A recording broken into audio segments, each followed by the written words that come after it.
You're listening to the Orange Power Podcast, a product of Oklahoma State Athletics. Here are your hosts, Jessica Morey and the voice of the Cowboys, Dave Hunziker.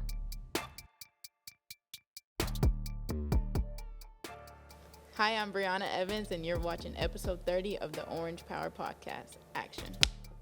Great to have you with us, and time to talk Oklahoma State Cowboy Baseball as we're joined by Cowboy head coach Josh Holliday, and you're off to a good start. What have you liked most about the early part of the season, first month and a half roughly? Well, I like the way the guys have responded to some of the challenges.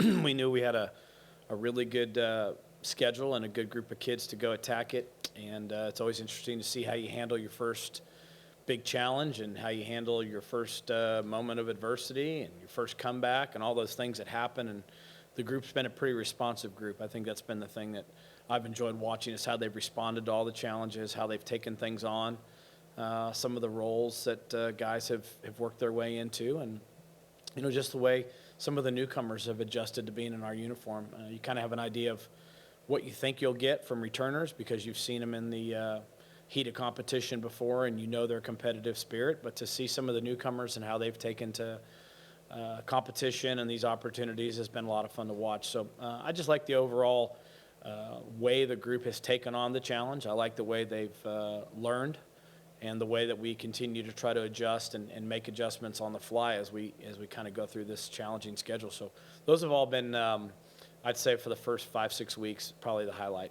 Yeah, and the thing is, what you're describing there, the result of that has been you've won games in lots of different ways. So what about this team allows it to do that? Because a lot of the wins have had different personalities. Yeah, I think the thing that's been really consistent and given us a chance to be pretty much in every single game has been very good starting pitching. When you get really good starting pitching, you're in the game. And then we've had very good relief pitching, which keeps you in the game. And then from there, trying to scratch and fight and figure out a way to score enough runs to be ahead in the game, right? So the starting pitching, the quality relief pitching, our defense has been there pretty much day in, day out, and then the ability to put offense together depending on how the game is being played have put us in position to play, as you mentioned, some close games, numerous one-run games, and games where we've had to go back and forth on the board where maybe we got behind early by a run but found a way to get back on top. So we've had a lot of those back and forth, really high-level baseball games. I think the formula for looking at why we have been successful at this point has been starting pitching, quality relief pitching, very good defense, and then an offense that has continued to get better and better as we've gone. And that's usually been a formula for most successful seasons, is to be solid in those three areas. A returning All-American on the mound helps with Justin Campbell, but the last 4 starts in particular, he has been especially dominant.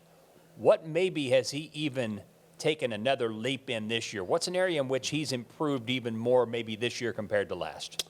Well, I think for sure Justin's been very impressive. We got kind of spoiled last year down the stretch where we saw that pretty much week in, week out. So we knew that DNA to be a dominant starting pitcher was in him. He put it on display last year. Where he's better this year, you're talking about a guy that has 4 real pitches. He has a fastball, curveball, changeup, and a slider, and I think his slider has improved from last year to this year. He's always had a tremendous changeup. His aggression and attacking style have never been better. I think his competitive spirit and focus is at an all-time high, and I think his endurance and strength is very good this year. So all those things rolled together, along with being extremely well prepared and extremely well coached, when he goes to the mound, I think he brings a level of confidence, not just in himself, but he elevates the confidence of those around him. So he's got a lot of good things going for him, and I'd say probably just a compliment to him for continued growth and desire to learn and not being satisfied with being pretty good, but rather driven to be great. I'm a bit hesitant to bring this up because it can change so quickly, because the first time you bring this up, then injuries happen, and it's not true anymore. But as things are now, do you have as many pitching options as you've had maybe on any staff since you've been here in terms of depth and versatility, so on and so forth? We have good depth for sure. I would say very good depth. That's a compliment to the kids, compliment to Coach Walton for sure for his willingness every single day to work with every single kid, no matter where they fit on the staff. And the development of guys as a result of that has created depth inside the program. I think that we have good, as you mentioned, good health and being able to manage the staff and keep these guys healthy. And I think that creates really good options, not just for the weekend, but the highly competitive midweek games that we've played. And that really, big chunk of games that we played. I think we played 17 games in 24 days. Yes. There's a lot of years where your pitching wouldn't be able to handle that, and our pitching was really on point and up to that challenge. So pitching depth is definitely a strength in this team, and it's a compliment to the kids and their continued hard work, and to Coach Walton for his really just outstanding developmental plan and the way that he goes about it. Yeah, and the thing is, you mentioned the schedule. You go to Vanderbilt to start the year and you win 2 out of 3. You face a Gonzaga team that obviously brought 3 outstanding starting pitchers to Stillwater. Brigham Young, who ended up winning a series against Gonzaga. Dallas Baptist has been number 1 in the RPI. I mean, it has been a loaded schedule and lots of high-quality games to watch. Yeah, I think the thing, the Vanderbilt series jumped off the page because people are familiar with Vanderbilt's recent success with, trips to Omaha national championships. The one that maybe people didn't know was going to be the Gonzaga series because nobody knew they would feature 3 guys in a starting rotation that are projected top 5, picks in the draft. That one was a little bit of an unknown when we booked the series, obviously. Yeah, looking back, the 3-game series was a lot of fun when we were in it. Well, we didn't win the game, so that was frustrating, but it did definitely show us as an offense and as a team that, hey, 2-1, 3-2, whatever those scores were, we've got to find a way to win those games because we certainly pitched well enough. We certainly played defense well enough. What are we going to have to do on offense to scratch an extra run here or there to win? Because those games were regional-type games. That's what a regional or a super regional game is going to feel like when you're facing that type of pitching. So our schedule has done exactly what we hoped it would do, which was test us and make us better. And then obviously you want those teams to go out and win all their games after you play them so that it helps build your RPI and your strength of schedule as the season progresses. For much of the season, you've had 2 freshmen at the top of your batting order, Rock Riggio and Zach Earhart. What's that been like? I mean, I don't remember the teams I've covered you having that situation. Obviously, it speaks to very high-level recruiting, but that's a unique dynamic. Yeah, both Rock and Zach have done a really nice job. Our freshman class overall, I really like this group. I think they have some grit and some maturity to them. You've seen several of them contribute at a pretty early level, at a high level. In particular, Zach and Rock, they're both the guys that know how to get on base. Zach has played a really fine right field. Rock has been a tremendous defender at second base to go along with being a very good offensive player. So those guys are giving us very good all-around baseball, and they're getting on base at a high clip and setting the table. And, they both, one being right-handed hitter, one being left-hand hitter, they both complement each other quite well. They both run the bases good and handle the bat good. So those are good dynamics to have at the top of the order. Behind those guys in the order is Jake Thompson, who's been over 400 basically the entire year. If you would describe all the areas in which he's improved, I mean, you've seen him deliver game-winning 3-run homer against Seton Hall. Then in a Kansas series, he makes a terrific catch down the left field line. I think it's easy to look at the numbers and see what he's done, but there appears to have been an overall growth in a lot of areas that may not be quite as obvious. Yeah, he's certainly improved his defense in left field. He played a lot of infield his first 3 or 4 years of college. So here's a guy that had moved around the infield, played some first, played some third. Now he's embraced left field. He's getting better out there. He's a very prideful kid, and he's here for one reason. That's to try to help Oklahoma State baseball win. He's got a very pure motivation. He came off a summer in Cape Cod where he played extremely well up there to kind of go with the season he had a year ago where he led all Big 12 hitters in conference play and batting average, which I think is a meaningful stat. And, he's a guy that can drive the ball. He can take a walk. He can hit with 2 strikes. He's got a knack for the RBI. He hits lefties. He hits righties. And he's really, really an advanced hitter. He's just a very, very good player. And for us in the 3-hole, he's been the pivot point in our lineup all year long. There were 6,500 people in the ballpark Saturday night for the game against Kansas, and the atmosphere was electric. Sure seemed like it to me. Did you envision it being as good as it is atmosphere-wise when this ballpark was being visualized and then built?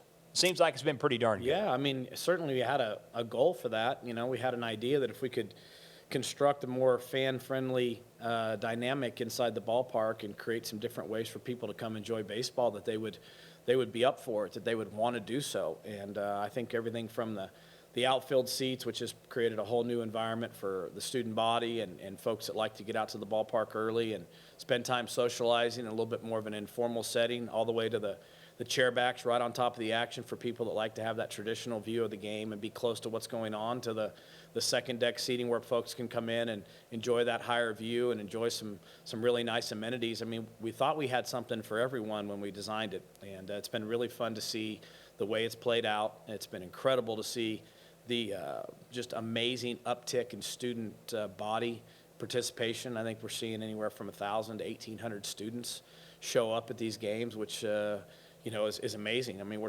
probably 4 or 5 times the number of students coming to baseball games that they once did, and that's been a huge, I think, energy boost for our players. They love the idea of the student body, but then just that amazing kind of turnout of the walk-up crowd and the standing room only stuff. You got people all around the stadium now, so it really feels different. Obviously, as the weather continues to get even better and the Big 12 Conference Series has continued to pick up, I think we're going to really enjoy an amazing fan experience, and we certainly feel it on the field and appreciate everyone that is coming. Stay with us. Casey Kendrick and Kenny Gajewski talk Cowgirl Softball when we come back. Hello, sweet babies.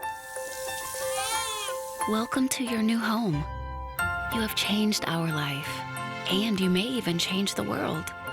And because of you, 2021 is the best year ever.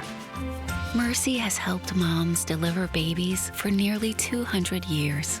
To find out how to welcome your baby at Mercy, visit mercy.net/OSUmom.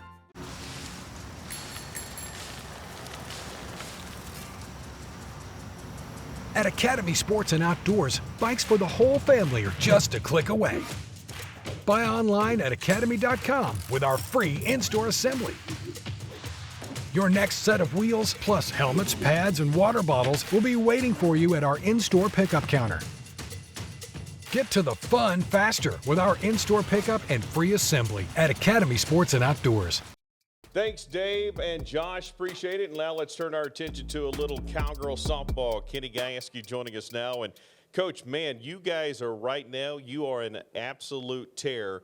And for you guys internally, it's just part of the process. For those of us looking on the outside in, boy, it's been a lot of fun. Well, we're playing well, and I think we've been talking about the whole year what this team could be capable of.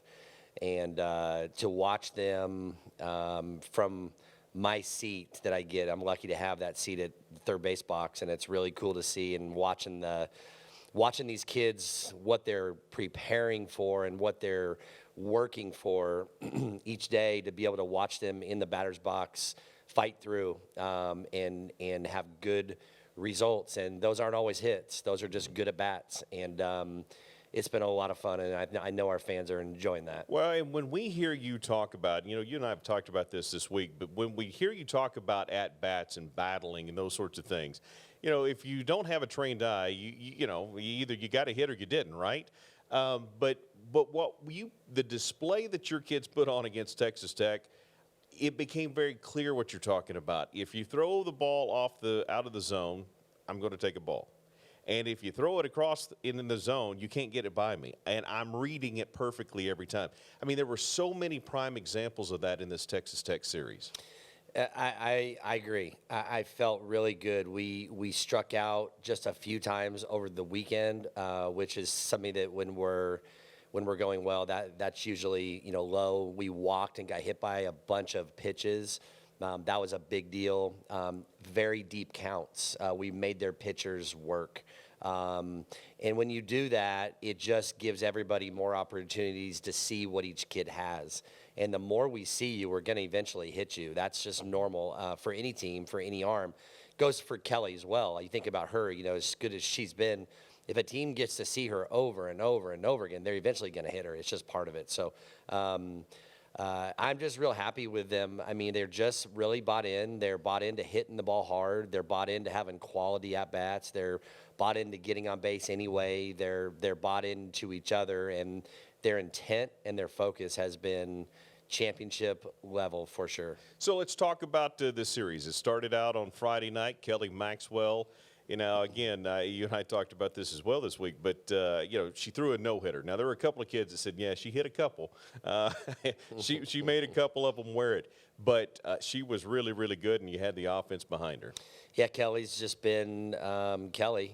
She tends to strike out a lot of hitters. She did have 3 walks and 2 hit by batters or hit by pitches, which cause a little stress. And you sometimes scratch your head, but it's just normal. I mean, it's really hard to hold Big 12 teams down and to give up no hits, to strike out, I think, 16. It's special. And when she throws like that, we're pretty tough. And then she followed that up with a win on Sunday. And for her efforts in the Sunday, we'll get to the offense here in a minute. I mean, it's just phenomenal. But because of her efforts, she was the Big 12 co-pitcher of the week. Yeah, I think that's, she's probably deserving of that about every week, the way she's thrown up to this point. She came out on Sunday and she gave up a home run in the first or second, I guess it was the second batter. And I was like, oh, okay, we're going to have a ball game here. And I can't wait to see how our team responds to being down for the first time all weekend. And we can talk about that next. But Kelly has just been our rock. And I'm very proud of her. She's an amazing kid and just works, and she's a great example for a lot of kids. Well, and so let's talk about the offensive side. The player of the week also resides in Stillwater. Her name's Miranda Ellish, and 8 for 8, a walk, 4 home runs, and a win in the circle.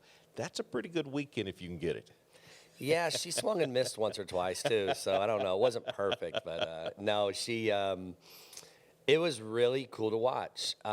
Great at bats. Her first hit of the weekend wasn't a great crushed ball. It was really her fighting through the middle of our field and squirting it kind of through the middle, and it got through. And it was at a big moment in that first inning, I think, of the first game. And I was like, hey, that was a really good at bat. She got deep in the count, kind of got jammed, but fought it off, and then just took off. 4 home runs.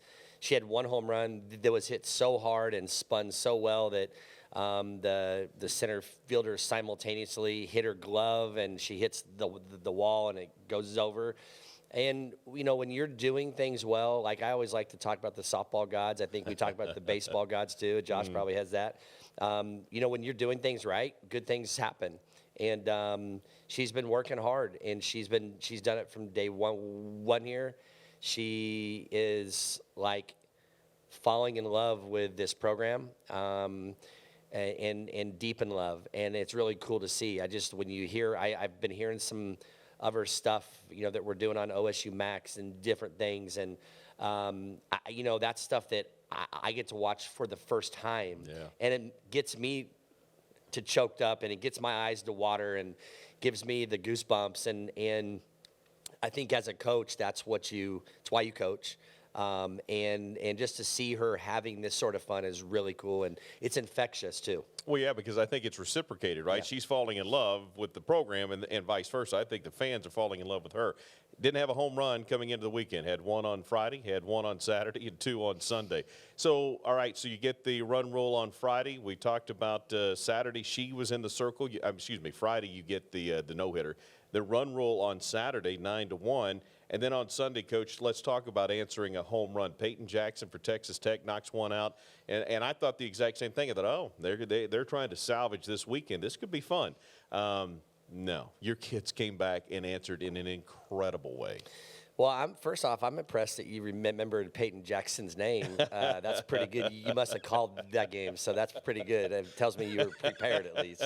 So that's a good thing. But it was really cool. My first thought when Kelly gave up that home run, I was like, okay, this will be cool. I can't wait to see what happens. And then we scored 12 runs. And, I don't think we can expect that to happen all the time, but I think we know that that's in there. I'm pretty open about telling you the way I feel, and sometimes that may put some pressure on our kids that they don't need, and that's just being a better coach and learning on that kind of stuff. But this is how I feel. Like, I tell our kids, like, I am shocked when you get out. That's how confident I am in you. And when you get out, and I mean, I just sit there times like, man, I'm kind of shocked when Carwile doesn't hit a ball hard. I'm shocked. I'm like, what just happened? Like, how did it happen? And so just to watch the display that our kids put on was incredible. 5 home runs in 1 inning. By the way, the wind was blowing in. It wasn't like we were playing in a south wind. It was blowing from the northeast. So those balls were crushed. And it was really cool to see. There were some good at-bats amongst those that weren't home runs, too. So just really cool to see. The only bad part is we had this huge crowd and a lot of people left. They must have went to the baseball game. So that was my only disappointment. Well, I tell you, it's kind of funny because we've been calling the left field the social, right? That's been there forever, organically created. The Outlaws, a lot of the parents, they're the Rebel group, they're a lot of fun. And that new right field area, Matt Stetzer says, has got to be called the gift shop because you were hitting them a lot of souvenirs. I like it. The gift shop is, I think it's going to stick. I think I'm going to start calling it that. We're going to brand that. We need to get Learfield on board here on this, right? And the gift shop. That is cool. It's really cool. I think I even saw you out there on Friday. Is that right? Dang right you did. Out there amongst the Outlaws. Absolutely. Well, I wouldn't really call you an outlaw. I'd call you more of a pretty boy. But, I will tell you this. Justin Shepard his daughter had a track event, so he wasn't there. And I said, listen, without you, this is just a few rebel rousers. There's no outlaws out here. None. So it changes the whole thing. But let me tell you, I love it. I mean, that atmosphere is phenomenal. Love calling the games, too, which we did Saturday and Sunday. But that atmosphere is unreal. It may be worth getting kicked out of a game just to go out there and, sit out there and see what that's like. Yeah, I don't know. yeah. What do you think? Yeah, give it a try. Why not? Dare you. Hey, okay, so a couple of other things. All right, so you get the win, 5 runs in home runs in a inning ties record going back to Iowa State 2019, which I would have never dreamed would happen again and I figure it would have been a midweek game, not a Big 12 game. You had 6 home runs, which was 1 shy of a total for a game. You've had 7 in the past, so it was unreal. How do you follow that up with Tulsa coming in here midweek? Well, obviously, again, terrific pitching. Morgan Day in the circle. You gave Velish and Maxwell some opportunities. And first ever Grand Slam for one Sidney Pennington. And I'll be honest with you, until I saw your post-game video, I did not know that was their first ever. Well, just so you I have full disclosure here, I didn't know that. They told me that right before I did the media stuff, and Jordan does such a great job of giving me those little tidbits. And I looked at him like, are you sure? Like, first one? Yeah. Like, all the home runs that she's hit. I tell you, more importantly, I think the tear that Sidney Pennington's on is quite impressive. She's now leading our team in RBIs. She's second in home runs. And, it's kind of interesting. We've kind of had her hitting in the 6-7 slot, and I think it just fits her. She's not a 6 or 7 hitter, quote unquote, normal, but this team is so deep. And I think she, probably in her gut, she'd like to hit, 3, 4, 5, like who wouldn't? But it's like a really good spot for her. And I'm kind of thought about moving her up, and I was like, I don't know that I want to do this. She just seems to feel comfy there. And she's coming up with runners on base because we're getting on base at a high clip. So, I am just so proud of her. This kid is just, she's been the ultimate cowgirl here and done everything right. And, always smiling, and it's just so much fun to coach her, and we're going to miss her. I'm just really enjoying every day that I've got her here. Well, yeah, when you've won 14 of 15, why mess with the lineup, right? Yeah. I mean, it's working right now all the way through that lineup. Quickly give us a little preview of Baylor. Well, I mean, Baylor's a proud program, been to the World Series under Coach Moore. I think they're in a little bit of a transition, figuring some things out. And I don't mean that in a negative way. They've been a team that's hit home runs in the past. They've only hit 9 up to this point, but they have a lot of speed, a lot of different arms. So we've been like trying to really prepare as we're preparing for Tulsa, and also prepare for Baylor as well, and all their arms. They have a shortstop who is a starting pitcher as well, plays shortstop, plays every day. So you've got some unique preparation that we're doing on them. It's a beautiful ballpark. If you've never been to this ballpark, it's kind of timeless. They built it. It's not new, but it's got a roof over it. They've got lots of seats. They just put in a new turf field a couple years back. They've got the new LED lights when you're playing under their lights. It's like being in the daytime. I'm ready to go play them. We're gonna have to play well. They took OU. They really should have beat OU. They overran a foul ball for the third out that would have beat OU 1-0. So it tells you that they've got some fire in there, and it tells you that they are a very good team. So we're going to have to play our best. And I've told our kids this, like, after last night, we need to get to Baylor. We need to have a championship practice. And even backing up, I said, our kids have lifted this morning a 640 and a 730 group, and I just told them, your lift needs to be championship caliber. Everything that we do has got to lead into everything that we do. And so I asked Chance, our strength coach, I said, make sure that our intent is good. If not, run them out of there. There is no time to waste, and we're going to get on this bus ride here at 10. Hopefully I'm on time. If my co-host here would have been on time. He was a little late. But we're going to get on that bus, have a blast. Some of my favorite parts of coaching is those bus rides and what happens on the bus. It's kind of like Vegas. Casey, what happens on the bus stays on the bus. Okay. Hey, that's when bonding happens, right? I mean, it's a very awesome time. Yeah. There is no doubt about it. Real quickly, we're coming up. We're going to be talking with Bree. She's going to get a chance to talk to Jessica here in just a minute. I know how much you love this kid. Give us before we get to that interview. Set up just how special this kid is. Well, if you were on time, I could have more time to talk about Bree. But no, I'm just joking there. She's. I want to tell you, and I'm just going to say what I want to say. She's a generational kid, and she just does everything, and she does everything for everybody else. It is not about Bree Evans. It is about everybody that she can touch. And it doesn't matter if you're in the Legacy Retirement Center that she goes and does all by herself.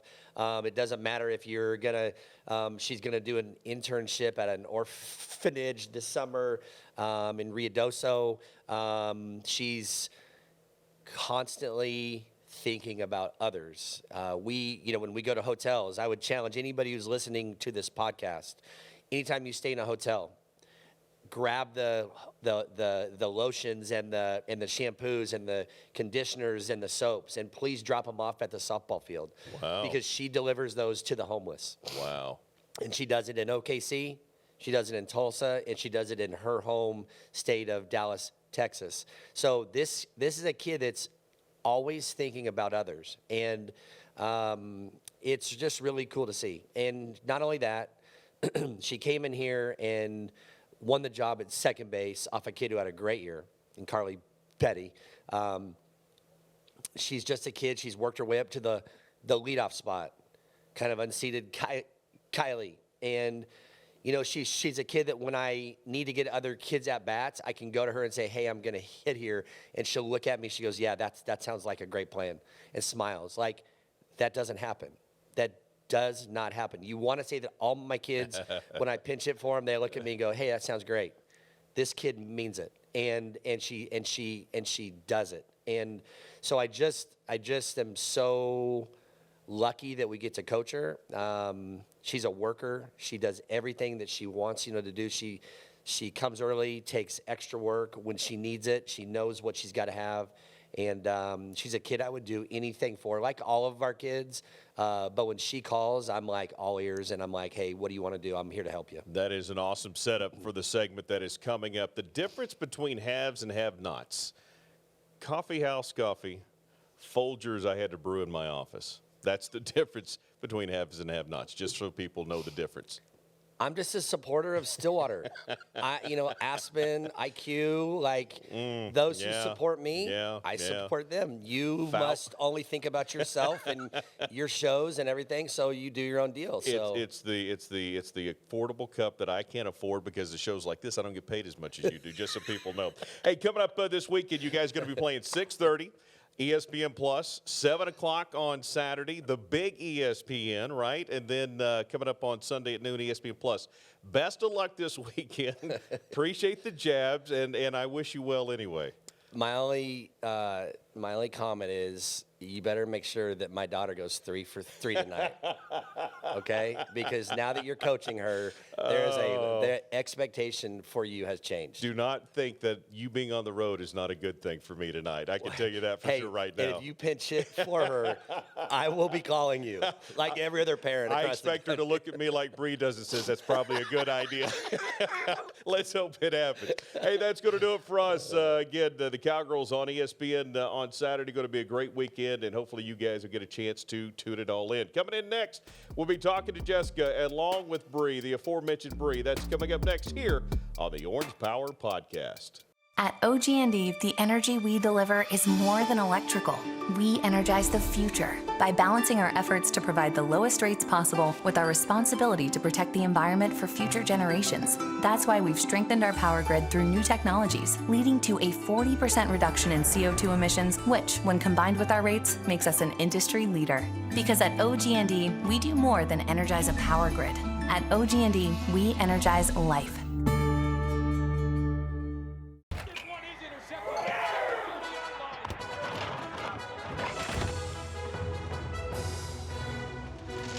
Decorative towel. There was a mess. I wiped up a mess. Yeah, you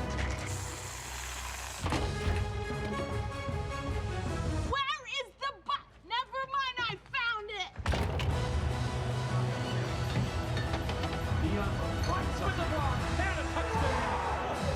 it. Welcome back, football fans.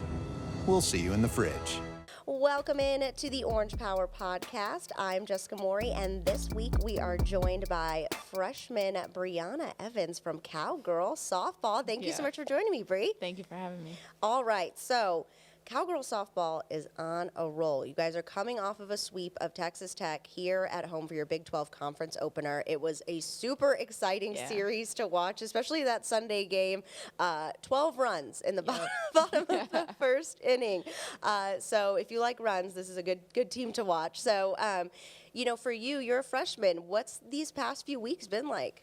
It's been crazy. It's been a lot of adjusting, but I wouldn't want it any other way. I mean, being the young one on the team, I'm with a lot of experienced girls, but I love it. I feel like I get to learn from the best every single day. So it's been a cool experience. What's been your favorite part so far? Honestly, just the sisterhood, like just hanging out with the girls, even outside of the field. I don't know. They're a fun group of girls, so it's always cool to be around them. Yeah, definitely. What's it like, getting to have this success and getting to see all this playing time when you're so young? I just try to stay level-headed. I understand that it could be taken away from me at any moment, so don't get too high, don't get too low. Just try to stay steady and keep working every single day. So, what was that Sunday game like for you? What was the vibe in the dugout when that bottom of the first inning lasted for what felt like 2 hours? Forever. The scoreboard at Cowgirl Stadium couldn't even register the 12 in the said like 2. 2. Yeah.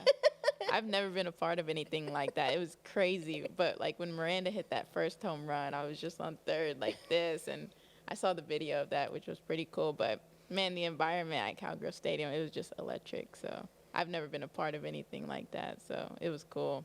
And that's the first weekend that the right field corral party deck was open. So you had all 3 corrals going. You had a ton of people in the stands. What's it like going out there and seeing that, it's packed? There's people that can't get in to watch you guys play. I mean, how cool is that to see? It's very cool. One of my favorite parts is at the end of the game going to shake all their hands on the deck. But, like, now I just think it's cool that you can't run from the OSU fans now because there's people everywhere. So Yeah. yeah, for the other team, I'm sorry, but our fans love us and they got our backs always. So. Oh yeah, I mean it was when you all come do the high fives. I was actually out there in one of the corrals, and I couldn't. No one reached my hand. I'm too short. Sorry. No one could reach my hand. Hey, I can barely reach up there. Right? So. Yeah, I'm like, okay, I'm just gonna hold my hand out here, but no one could reach it. I'll find you next time. Yeah. I'll have to jump. But. Yeah, being out there is just, the atmosphere is so cool. You know, the corrals, they have the water in there, like a cooler of water with the water guns that they shoot in the air, and they ran out of water. They had to go refill it before the end of the first inning because they shot so much water in the air. But that's just, I mean, I've never been a part of a game atmosphere like that before. Me either. So it's Cowgirl Softball for you. It's amazing. It's amazing. So, so you're a freshman. You came here. You did your first OSU camp when you were in 8th grade. And now you're here as a freshman. What was that camp like? Is that when you decided, hey, I want to be a Cowgirl? Yeah, so that camp, 8th grade, I've stepped foot here. We got here like a day early. And one thing I remember, like other than the softball part, was literally I had like a school dance or something when I got back. So I was trying to find shoes for that dance. And I just remember going into this store and everyone being so nice to me. Like, and it was like that at every restaurant. I love Texas Roadhouse, so we probably ate there too. And everyone is just so genuine. Like, even being from Texas, it's not like that where I'm from. People are nice, but you got people, every person saying hi, opening the door for you. And then just to pour on top of that, the softball program was amazing. The coaching staff, I love them. And so it was, I knew my mom wouldn't let me make the decision quite yet. She wanted me to go to a few more camps, but she knew I knew. So yeah. My decision was made. I just had to play out my recruiting process a little more. You meant, what's it? Well, first of all, you're in 8th grade. Yeah. What is it like being recruited like that as an 8th grader? I mean, at that point, in 8th grade, I was a hot mess. Well, at the time, that was the norm. So it wasn't like, it was crazy, especially like when you're around other athletes who are like, you're being recruited this young. Like, it was such a big deal. I don't think really people like believed me in 8th grade and knew what was actually going on. But at the time in the softball world, that was the norm. Like, you had all your other teammates on select teams getting the same recruiting and them committing. So I'm glad it changed. I think it helps the girls, first off, mature and not stress so early about where they want to go play college ball at. I couldn't even imagine, like, going through that as an 8th grader. Yeah, because I was a disaster as an 8th grader. I got lucky, though. I didn't get deep into my recruiting process like some girls did, because I came here at the camp 8th grade, and I committed very early my freshman year. Okay. So I didn't get too bombarded. So. What was it like after you committed? Like, how did that feel, just knowing? I mean, you went 4 years of high school knowing where you were going to go to college. Did you ever waver? No, I didn't waver. And that was kind of like, you would see all these football boys decommitting, and I'm like, what's going on? Like, I feel like when you make that decision, like, I made it and I knew. But I guess I'm just blessed because this is the place that I chose at 8th grade, and it just proves everything that I made that decision, the right decision when I did. So yeah. You mentioned Texas Roadhouse. What's your go-to? What do you order at Texas Roadhouse? You obviously have to get the rolls and the butter. Yeah, I get the 12-ounce ribeye, medium, and then their seasoned rice. It's kind of like, no one really gets it, but it's kind of like Chinese rice, kind of. Okay. But it's really good. And then the loaded mashed potatoes. Okay. Yeah. I'd always do the sweet potato with the butter and the brown sugar or cinnamon or whatever they put on it, and a side Caesar salad. But I'm like, the sweet potato, it's such a good deal. You can get the steak, you can get a whole potato. Yeah, that's my place. Yeah. My mom always wants to take me to some fancy steakhouse. And I'm like, no, I don't need to go there and spend $100 when Texas Roadhouse has what I want. Yeah, exactly. Like, under 20. Yeah, you can get it all. we're good. Yeah, no, I'm all for it. I love Texas Roadhouse. So you didn't just play softball growing up. You also played football, which is awesome. As someone who played football in high school my freshman year, I'm sure you were much better than me. I'm almost positive, because you're an actual athlete and I'm not. But what was that like? You played from when you were 8 until 7th grade. So what went into, getting into football, and did you approach your parents, or were they like, hey, you should try this, or what? Walk me through all that. I mean, I grew up with 2 brothers, Okay. so always going to the field for the older brothers' practice. I don't actually know how I first started playing. I don't know if it was probably me, but I do remember as I started to get older, my mom started to not want me to play anymore. And so my last season of Pee Wee, I remember like I wasn't signed up, and it was like the first practice, and I was like, like I'm playing. So I don't think she was there. She was still at work, but my dad was there. And so I ended up playing that season. And then 7th grade, that probably took the most convincing. So we're in middle school now, and she's like, Brianna, I really don't want you to get hurt. And I'm just let me play one more year. Like, and I feel like that was the perfect timing because when 8th grade came, I was kind of burnt out on it anyway. And I didn't want to play anymore, but 7th grade, yeah, so I played all the way from Pee Wee to 7th grade, and it was a blast, so. And you did 6th and 7th grade at your middle school. Mm-hmm, Were you the only girl at your middle school that played? That played, yeah. What was that like for you? What position did you play? I played running back for a little and then wide receiver as well. Awesome. So, yeah, it was cool. I feel like I had a bunch of older brothers. Of course, a few of them liked me, but I don't know, I feel like they went to war for me every game, and they were kind of like my protectors, so. That's awesome. So you got to see playing time. Yeah. Oh, awesome. At first in the 7th grade, I was on the B team, and I started every single game. I was on defense and offense on the B team. But then I think one of my coolest memories, like in athletics, is when I got moved up to the A team. So like the coaches called me back into like our little office area, and they switched my jersey color to the A team color. And so when I walk out back with all the boys, like we're in our stretching lines, and they just go nuts. Like they're just all cheering for me. So I still got playing time on there. I was the running back. I didn't play defense on A team, but I was the running back for the A team. That's awesome. Yeah. I never made it to that. I was on the like JV silver or whatever team that I was on. Never got the promotion because I was not good at all. But I feel like you're very fast, so that works out for you. I was not, so that makes sense. So you played football, then you also did powerlifting. Yeah. And you went to state your freshman year in powerlifting. So what's that like for you? I mean, you're 5'3". What's that like getting to do powerlifting and things like that? Yeah, so my older brother did it a little bit, and then he actually took like a gap year, so he was home during my freshman year, and so he would come to practice with me every morning. I think it was a safety blanket for my mom. Like he knew what he was doing, and I was lifting all this weight, so it just made her feel better that he was there to watch over me. But that was him, like that was his doing. He took me to practice every morning and stayed at practice with me until I went to school. So what was that like doing that and playing softball? And did you run, I think you ran track and not track, it was too much during softball season. Yeah. But powerlifting, it did leak a little into softball season, so my schedule would be I would wake up, go lift powerlifting in the morning before school, then I would go to school, and softball was after school. That's crazy. So, yeah. I don't know how I did it. Now I don't think I could ever. Like college is just different, but yeah. So. What was your max lift? Or what was your best lift, I should say? So the lift I remember the most was regionals to get to state. My deadlift, like they say the meet doesn't start till the weight hits the ground or something, because like that's when you know what you have to do to get to state. Like that's what weight you need to get.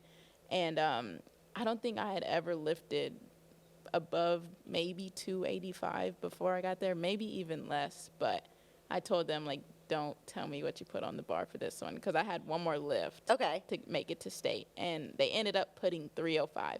That's what I needed. Oh, my gosh. So, yeah, I got it up. I just remember my older brother, he knows I hate it, but he, like, smacked my back. Like, before I went, and I hate that. I hate, like, getting smacked. I hate loud noises. But no one got the celebration. Oh, like, man. My mom cut the camera off right before, but that was a pretty cool moment. Like, everyone just went crazy when the 3 lights lit up. So that's wild. 305 for deadlift. I think 285 for squat, and then 135 for bench. So, that's unbelievable. Yeah. That's, like, insane. I can't even imagine. When I was maxing out with football, which obviously is different than powerlifting, but I got to like maybe 100 on bench was my best and 175 on squat. And then power clean was like 100. But yeah, I could have. That's so crazy. Yeah. That's so cool, though. Do you feel like? I mean, could you still go out there and throw up that weight, or? I don't know. I think I could still lift heavy, but I don't know if I'll ever go that heavy again in my life. Like, when I'm done with sports, I'm going to be a Peloton girl. Yeah. So. No, I feel that. I feel that Yeah. for sure. Did powerlifting translate well into softball, or was it, I think when I first went back to softball, I think I was a little slower just because I felt a little, like, more meaty. Yeah. But I think after I stopped lifting that heavy and was just lifting lighter, heavier reps, I think our lighter, more reps, I think I ended up being a little faster just because my body was stronger. So. Yeah. So you also played, when you were younger, you played baseball. Yeah. And so I love all of this, like breaking down those ceilings. I love it. For women out there, you played baseball, and you played for Deion Sanders' baseball team. Yeah. The Truth, which is very on brand for Deion Sanders to have his baseball team called that. What was that? How did that come to be? So I was actually playing against his team. Okay. I was on a team from ours a town over from my hometown where I grew up playing sports, called the Texas Rangers. And I think I hit like a few in the park home runs, made a few catches in the outfield. And I actually went to get his autograph, and he was like, "Oh, I want you to play for me," or something like that. And I was like, "What?" And so he ended up going to my mom's job like that next week. He had a suit on and everything. Deion Sanders went to your mom's job for a meeting, like, yeah, to try and get me on his team, which ended up happening. But he also wanted her to start like the softball section, like the softball program for the Truth. Okay. But my mom, she coached my softball team all the way up until I went to travel ball. But at some point, she thought like she couldn't teach me anymore. Like, she had given me all she knew and wanted more for me. So she made the decision not to do that and to put me in a select ball for my first year. So, Okay. yeah, but I ended up playing like basketball for the Truth. I played with his daughter for like a season. So. What was that like? Where your mom was just at work, and here comes Deion Sanders. I mean, obviously you're from Texas. That's a big deal. Everyone knows Deion. What was? That's I don't wild. think I knew how much of a big deal it was. Yeah. Like, honestly, y'all would have never known this story if my mom didn't get interviewed last week. Like, it's just not something that I tell people. Yeah. I don't know, but I guess it's a pretty big deal to a lot of people. So, but yeah, I don't know. He just set up a meeting, came all dressed nice and everything. So I'm pretty sure he even had a contract. So it was it was a big deal. Yeah. So how long did you play baseball for that team? I think either 1 or 2 seasons. Okay. Yeah. How did that go? How was he as a baseball coach? Man, I don't know. I just remember him being so loving. Yeah. Like, if I have pictures and he's just hugging me, like picking me up. So he was just a cool guy, a real loving guy. And one thing I always will remember is before every game, he chose one of us to start us off in prayer. Okay. So that's what I admire about him most. Oh, now. that's awesome. Yeah. And did you know, you said you went to get his autograph. I mean, did you know who he was, or were your parents kind of like, hey, that's Deion, like he's a big deal? Or how did you kind of know who he was? Yeah, definitely my parents. Yeah. Or my mom saying he's like Deion. Well, everyone, like all of our coaches were like, that's Deion. And I'm like, I'm going to go get Deion's autograph, I guess. But yeah. Your mom's probably like, hey, actually, it's for me, but you go ask because he'll be nicer. What's funny, though, is the only baseball I had in my bag was a baseball my uncle got for me when I was born. So it says, like, it's a girl on it and pink. So it's not even like a real baseball. It's this little, it's a girl baseball. Do you still have it? Yeah, it's still at my house. So. I love that. I think I got to interview Deion Sanders one time, and he was just so nice and so open about everything, and willing to talk, and I always appreciated that. And then I remember I went down to a game when he was on Thursday Night Football. My dad and I went to a game in Nashville, and he was there, and I just shot him a text, and I was like, hey, my dad and I are here. We'd love to say hi. And he's like, I can't leave the set, but come down. And he like waved and said hello and everything. Yeah. And I was like, that's so nice. He didn't need to do that. He's a cool so guy, yeah, he seems really nice. Do you keep in contact with him? No, I don't. I don't actually have his number. My mom does. Yeah. I did on my old phone, but Yeah. not anymore. Yeah, I'm sure whatever number I have is not the same number anymore. It was many years ago that happened. But yeah, that's so cool. So you mentioned when you came here to Oklahoma State that you know, everyone was so nice when you committed, when you came on your to the camp, and everyone was so nice. But now that you're here, what do you love about OSU? What makes it so special? I think it's better being here than the recruiting process or even being a commit. I think about that sometimes. Like when I see commits at the game, I'm like, it's just so much better actually being on the field and actually being on the team. So I don't know. I'm from a small town, so it's kind of still that small town feel, just I think with nicer people. Yeah. So yeah, I like it here a lot. What's your favorite uniform combination? What's your favorite uniforms that we've got this year?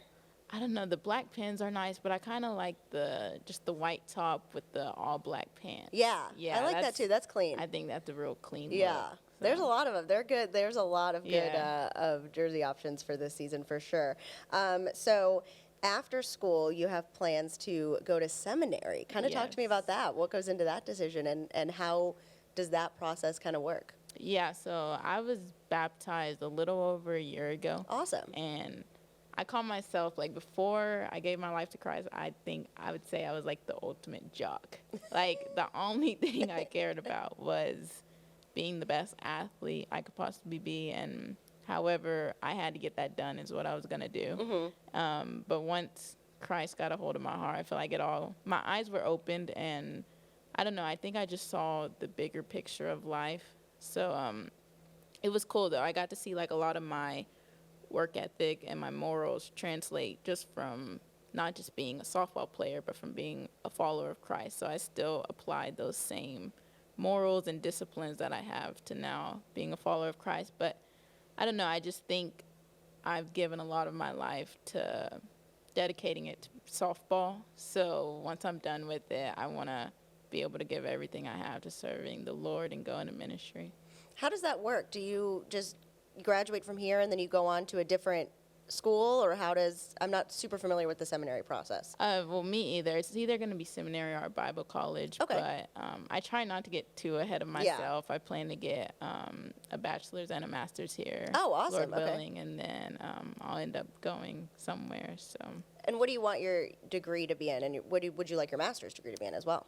Well, my degree is going to be in philosophy, pre-ministry, and then master's, I'm not sure, maybe some type of leadership, or we'll just have to see. So that'd be cool. What draws you to philosophy? Man, I don't know. I feel like before I knew what philosophy was, now that I know, I have such a philosopher way of thinking. Like it gets the worst of me sometimes, but just the way I think about life, it's kind of just in depth, like, for example, my roommate, Tatum, sometimes I say things, and she's like, my brain would never in my life think about that. I'm like, I don't know. Like, that's just how I think. So I think it just challenges me, and it helps me, like, make arguments for things that I believe in that are valid. So. Yeah, that's awesome. That's a very mature way of looking at things, for sure.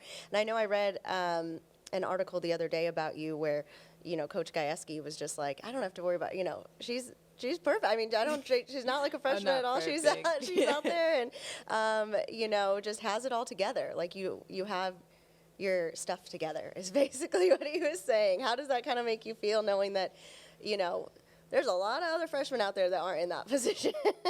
Yeah. I don't know. I've always been kind of mature. Yeah. I don't know how, like, when I look at my brothers, we're very different, but I don't know if it is because I'm the only girl, but I've always been mature, but I think he gives me too much credit. If anything, it just goes to Christ. Like, I know when I'm good in that relationship, everything in my life kind of fits into place. So yeah. I don't want to give myself all that credit. I know when I'm in my word enough, or in the word enough, that's when I'm good and put together, I guess you could yes, say. Put together. Yeah. What's it like playing for Coach Gajewski? Man, it's cool. That's a good guy right there. Yeah. I call him Kenny G, like my man Kenny G. No, but I don't know. I never thought I would feel as comfortable with him as I am. Like, I could talk to him about anything, and like, he calls me yesterday we went to Legacy Village just to hang out with them, and he calls me and he's like, all right, was there anything else you need? And I'm like, no.